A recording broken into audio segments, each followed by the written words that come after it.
Salut les amis, j'espère que vous allez bien. N'hésitez pas à lâcher un petit pouce bleu et à vous abonner à la chaîne. On se retrouve pour une nouvelle vidéo. On va démarrer avec l'une des quotidiens madrilènes. Marca titre sur la prolongation de contrat du sélectionneur espagnol Luis de la Fuente jusqu'en 2028. C'est tout à fait normal, étant donné qu'il vient de remporter l'Euro avec la Rora. Le bilan est donc très positif pour lui. Du côté du Real Madrid, on se prépare pour le match de Ligue des Champions contre le Stade Brestois demain.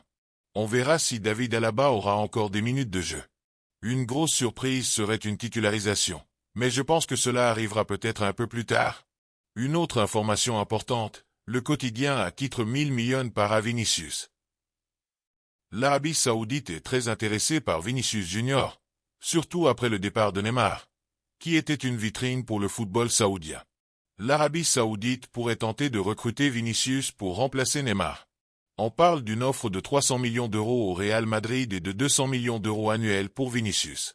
Selon A, le Real Madrid refusera de négocier à moins que Vinicius lui-même demande à quitter le club.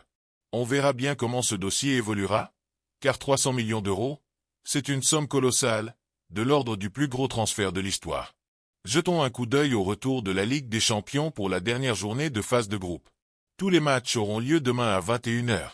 Le Real Madrid sera du côté de Brest avec l'objectif de prendre 3 points et de continuer à grappiller quelques places au classement, même si le top 8 semble inaccessible.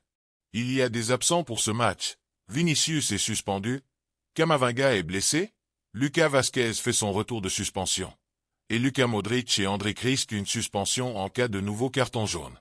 On ne sait pas si une suspension pour Modric et Endrick serait levée pour les phases éliminatoires directes. Regardons la liste des joueurs retenus par Carlo Ancelotti pour ce déplacement en France. On note les absences de Eduardo Camavinga et Vinicius Junior.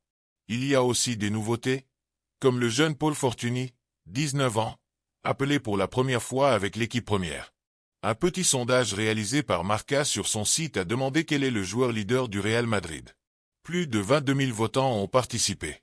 Kylian Mbappé a reçu 46% des votes, Jude Bellingham 33%, Fede Valverde 11%, et Vinicius Junior seulement 7%.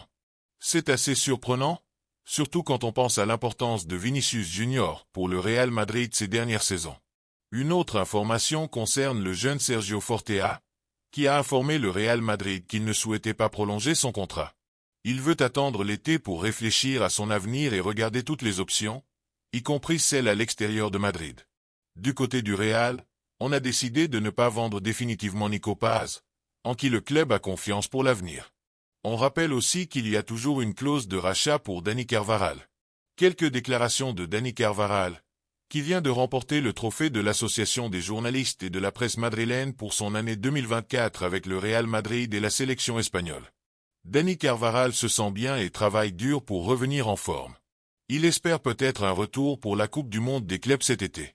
Enfin, Dani Carvajal a aussi parlé de Raúl Asensio, un jeune talent de l'équipe première, en soulignant son travail acharné et ses valeurs. J'espère que cette vidéo vous a plu. N'hésitez pas à lâcher un petit pouce bleu et à vous abonner à la chaîne. Je vous souhaite une très bonne journée et à la prochaine. Ciao.